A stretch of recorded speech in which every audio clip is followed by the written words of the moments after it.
ये लोग मुझे अपने घर नहीं आने दे रहे। मैं कल से यहाँ पर हूँ, 11 बजे से। नहीं, मैं रात भर नहीं, मैं रात में रुकी हूँ यहाँ पर इसी मेंबर के यहाँ रुकी हूँ या नेबर में, इनके ही नेबर में।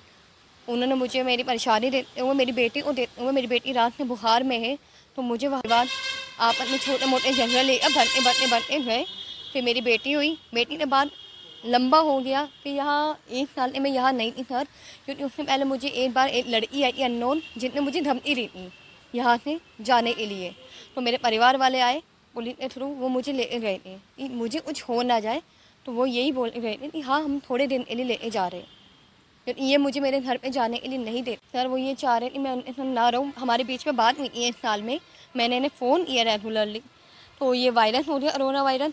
तो मैंने उनसे पूछा कि हाँ, अब आपका क्या इरादा है। मेरे फैमिली मेम्बर ने सबने उनको बुलाया, उनसे बात करने के लिए कोशिश की, पर इनमें से कोई भी नहीं आया सर। सबने नंबर रिजेक्ट पे डाल दिया। फिर वायरस की वजह से इन्होंने बोला मैं आऊँगा, ये टालते रहे लंबा, ये नहीं आए सर लेने। ये लोग मुझे आने के लिए मना कर रहे सर। ये बोल रहे नहीं, आपका कोई अधिकार नहीं है, आप कोर्ट में जाइए, कोर्ट में गवाही दीजिए। सर मैं इतनी छोटी बच्ची थी, कोर्ट में नहीं जा सकती।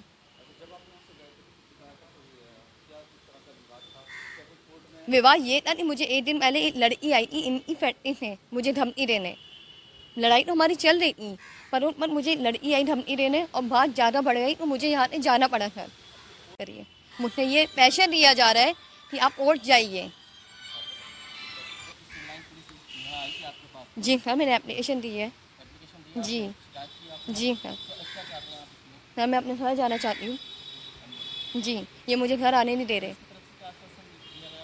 सर मुझे अभी कोई सपोर्ट नहीं मिला, कोई सर सपोर्ट नहीं मिला। 1.25 साल पहले वो चले गई थी, अपनी मर्जी से पुलिस के द्वारा गई थी, पुलिस को झूठी कंप्लेन करके गई थी, उसकी जांच करवाई गई, वो गलत पाई गई कंप्लेंट्स, और उसमें ये कही गई कि मारपीट करी गई। पुलिस द्वारा पूछा गया, जांच हुई, तो पुलिस द्वारा हमारे पास रिपोर्ट भी आई लिखकर RTI एक्ट से कि मारपीट नहीं की गई थी, और उसके एवज में चली गई। ये तो उसके ऐसे नए से नए बहाने होते हैं हमेशा निकलने के लिए, कभी कुछ बहाने लगाती थी, कभी कुछ कंप्लेन वो ब्लेम करती थी, माने नहीं ब्लेम करती थी, कभी हमें कुछ खाने में मिला के देती थी। तो इस एवज में हमने इसके लिए किचन में कैमरे लगवाए, जो झूठ बोलती थी लॉबी में कैमरे लगवाए, अपने कमरे में रिकॉर्डिंग्स लगवाई, वॉइस रिकॉर्डिंग्स लगवाई। इन सब से इनको आपत्ति थी। इनके परिवार वाले मुझसे झूठ पे झूठ बोलते गए। इनके परिवार वालों ने मेरे पे हमले भी किए, जब इनको कोई जवाब नहीं मिला। हमेशा यही कहते गए मेरे लिए तो मेरा मर्द एक मेरा जीजा ही है। और फिर मैं बहुत परेशान रहने लगा। मैं कहा क्यों इसको ऐसा होता है, क्यों कहती है।